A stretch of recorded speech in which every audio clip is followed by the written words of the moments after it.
찬송가 575장으로 찬송하겠습니다. 575장 찬송입니다.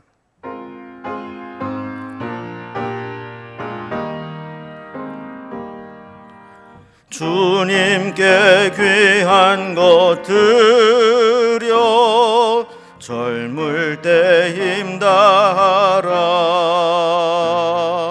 진리의 싸움을 할 때 열심을 다하여라. 모범을 보이신 예수 굽히지 않으셨네. 너희는 충성을 다해 주님을 섬기어라.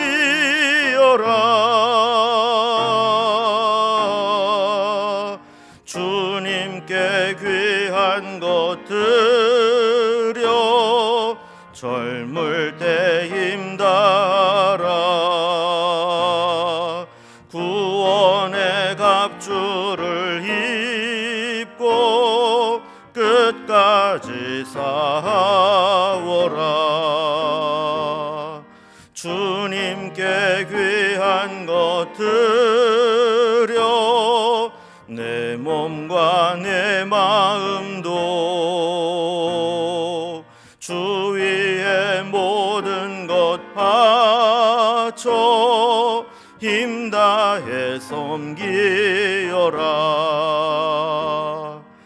독생자 보내신 성부 은혜를 베푸시니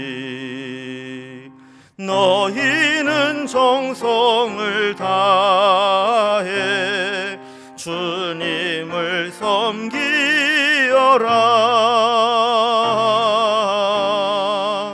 주님께 귀한 것 드려 젊을 때 힘다하라.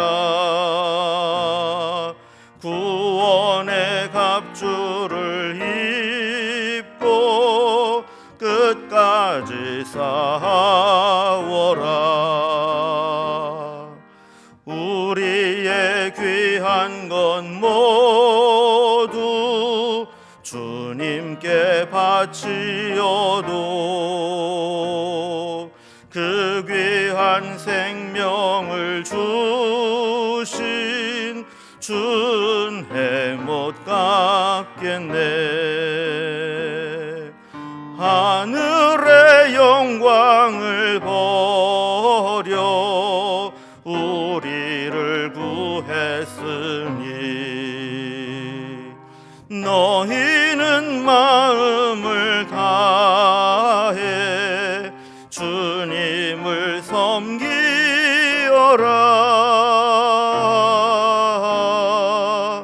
주님께 귀한 것 드려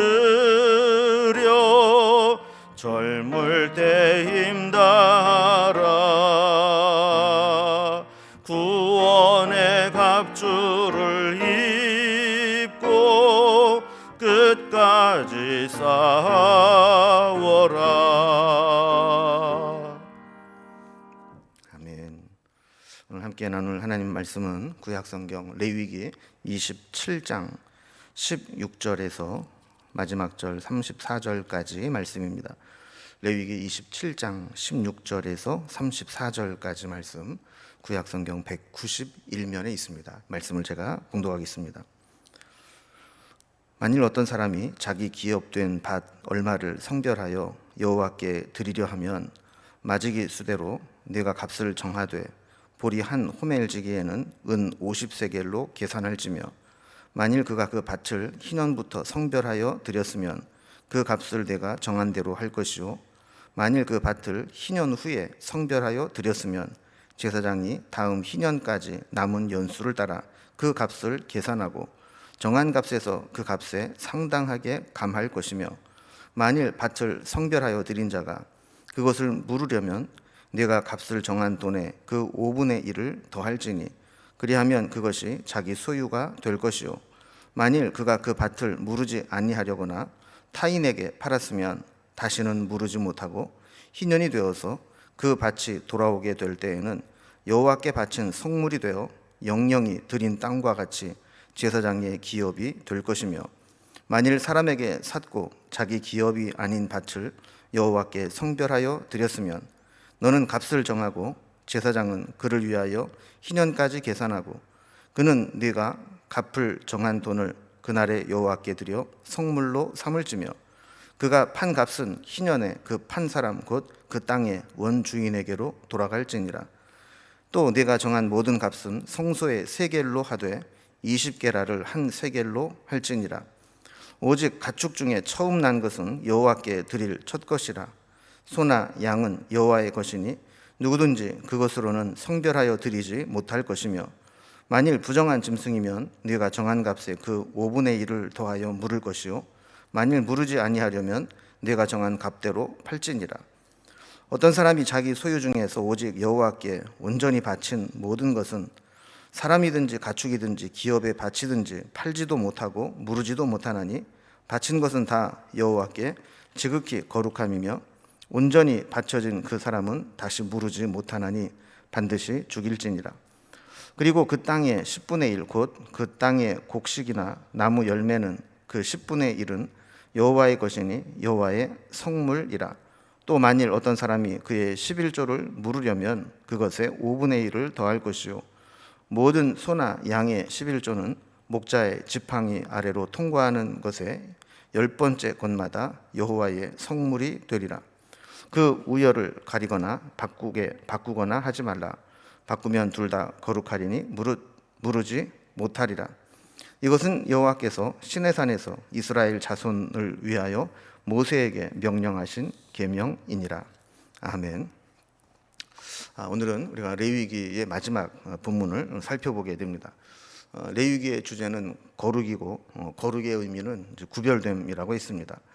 하나님의 백성은 자신의 몸과 또 자신의 삶, 그리고 자기의 집과 또 소유한 땅과 기업까지 모두 하나님의 뜻대로 거룩하게 구별해야 됩니다. 그래서 레위기 마지막 장은 하나님께 구별하여 드리기로 서원한 것들에 대한 규례를 말씀합니다.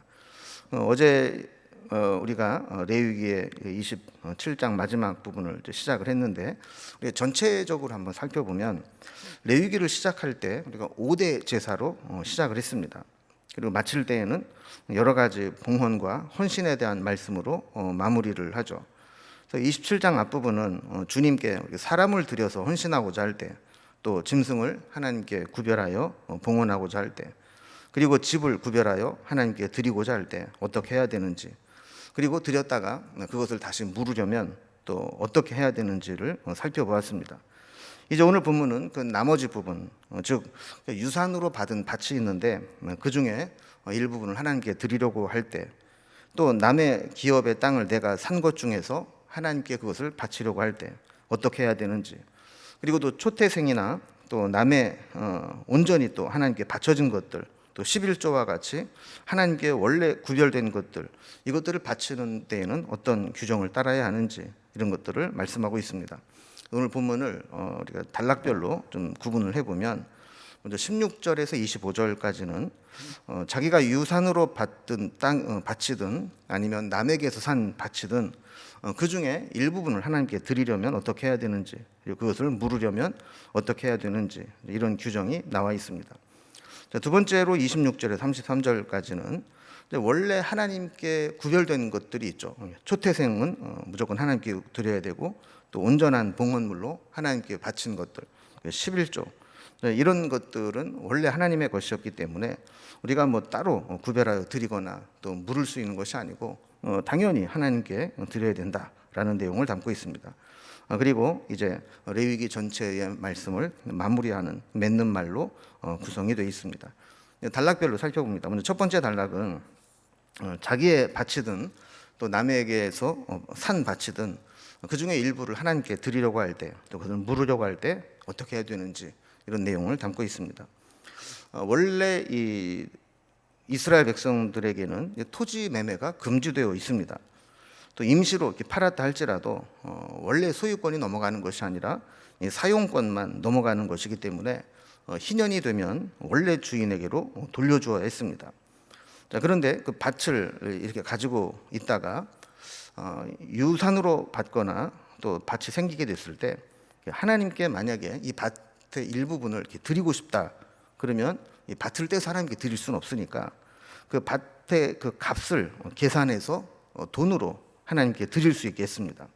16절 말씀을 보면 만일 어떤 사람이 자기 기업된 밭 얼마를 성별하여 여호와께 드리려 하면 마지기 수대로 내가 값을 정하되 보리 한 호멜지기에는 은 50세겔로 계산할지며 그랬습니다. 그럼 여기에 앞에 노란 글씨로 자기 기업된 밭 얼마를 성별하여 그랬는데 이 자기 기업된 밭이라고 하는 것은 유산으로 물려받은 밭을 의미합니다. 그러니까 내가 유산으로 어떤 조상으로부터 땅을 물려받았습니다.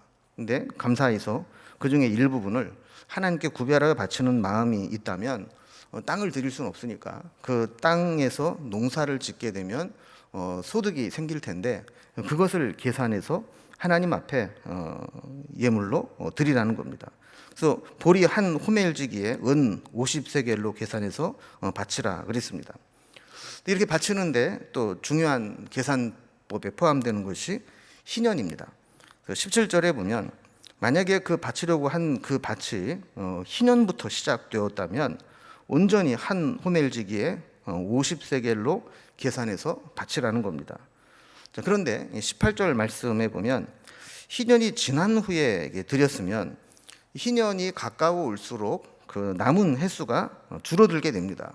그래서 남은 횟수만큼 계산해서 그것을 바치도록 한 것이죠. 자, 그런데 이런 경우가 있습니다. 내가 처음에는 감사해서 하나님 앞에 이 봉헌을 하고 드렸는데 사정이 생겨서 그것을 물고 싶어요.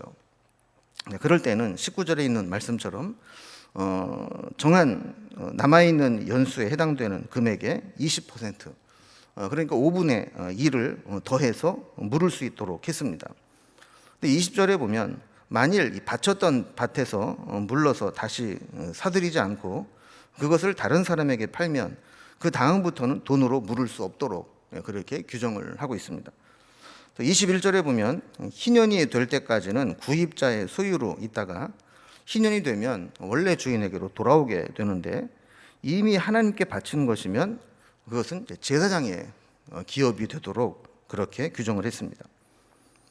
또 두 번째는 첫 번째가 이제 자기 유산으로 받은 것 중에서 바치는 것이라면 이 두 번째는 원래 자기 기업이 아닌데 구입을 한 토지가 있습니다. 그런 것 중에서 일부분을 하나님께 드리려면 어떻게 해야 되는가 하는 규정을 다루고 있습니다. 23절에 보면 구입한 토지가 희년을 맞이할 때면 땅의 원주인에게로 돌아가게 돼 있다 그랬습니다. 그런데 25절에 보면 환전법을 말씀하죠. 20게라를 한 세겔로 계산해서 성소의 세겔로 봉헌하도록 했습니다. 신앙의 척도는 사실 하나님의 것을 하나님의 것으로 구별하여 드릴 줄 아는 것, 또 하나님께 감사하는 마음으로 봉헌하는 것, 이것이 우리의 신앙의 척도다라는 것을 보여주면서 이 레위기의 마지막 부분에 우리가 하나님 앞에 봉헌할 것들 이런 내용을 설명하고 있는 거죠. 두 번째 단락은 이제 초태생 그리고 하나님 앞에 온전하게 드린 봉헌물 그리고 11조에 대한 규정을 말씀하고 있습니다. 자, 토지 다음으로 우리 하나님 앞에 드릴 수 있는 것들 몇 가지 소개하는데 초태생 그리고 온전한 제물 11조에 대한 규례입니다. 자, 이런 것들은 원래 하나님의 것으로 하나님이 지정해 두신 것이기 때문에 우리가 그것을 다시 구별하거나 다시 서원해서 바칠 필요가 없습니다. 왜냐하면 원래부터 하나님의 것으로 바쳐야 되는 것이기 때문에 그렇죠. 먼저 초태생에 대해서 이야기를 합니다. 26절에 보면 오직 가축 중에 처음 난 것은 여호와께 드릴 첫 것이라 소나 양은 여호와의 것이니 누구든지 그것으로는 성별하여 드리지 못할 것이며 그랬습니다. 이 초태생의 중요한 의미 중에 하나는 출애굽할 때 애굽에 내린 10가지 재앙 중에 마지막 재앙, 이 장자의 죽음 재앙을 연상케 하는 것입니다. 이때 우리가 잘 알다시피 어린 양을 잡아서 유월절 양의 피를 문에 이렇게 바른 집은 죽음의 재앙이 그것을 뛰어넘어갔다 그랬습니다.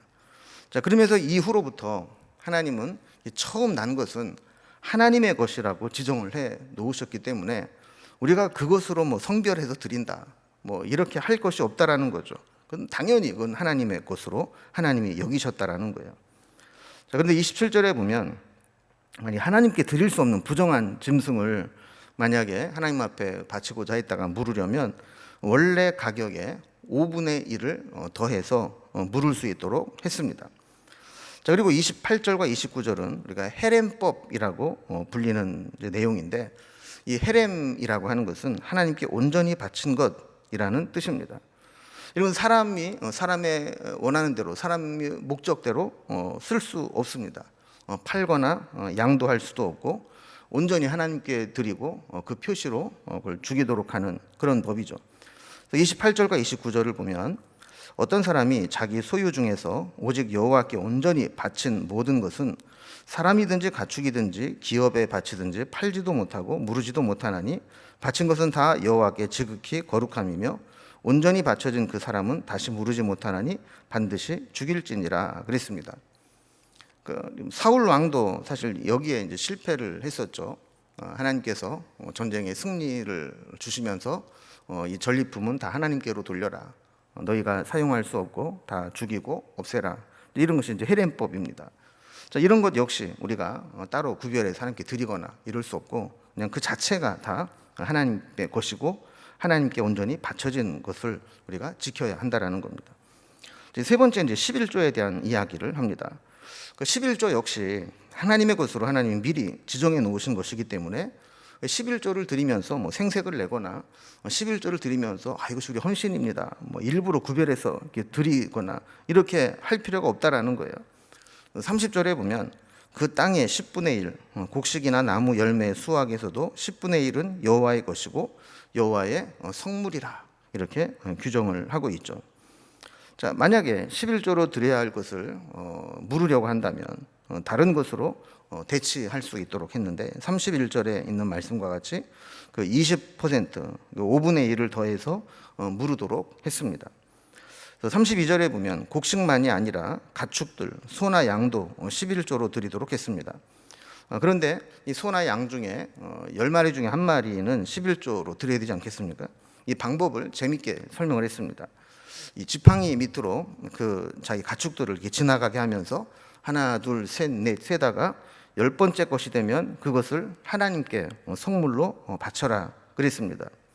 어떻게 보면 랜덤으로 이렇게 10번째 것들을 하나님께 구별해서 바치게 한 것인데 33절에 보면 그 이제 이유를 이제 설명합니다.